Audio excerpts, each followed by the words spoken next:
Needing to call a repairman to your house can be a stressful situation. I'm Emily Villa with Better Business Bureau with a few tips about if you need to hire a repairman. I'd like to tell a story. Let's call this man Paul, an Idaho man who emailed the other day.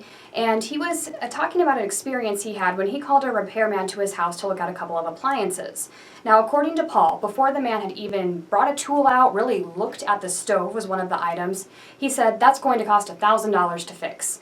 And Paul said, "I didn't pay $1,000 for that in the first place." And the repairman, according to Paul, said, "Well, then it's not worth it."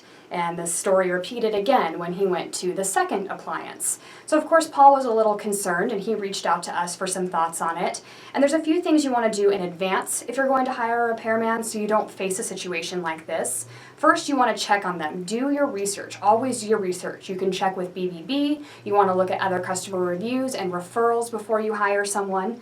Ask about upfront diagnostic or service fees before you make an appointment, because by the time they're at your house, you pretty much probably have to pay them depending on what the situation is. So you want to ask upfront about that, even if they don't do service, just what it is to look at whatever the appliance is.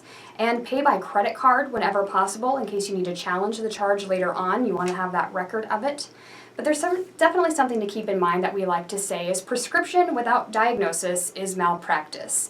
You are within your rights to ask for them to write out just what's wrong with it and what those repair costs are going to be when you're facing an appliance repair. You want to know exactly what you're paying for.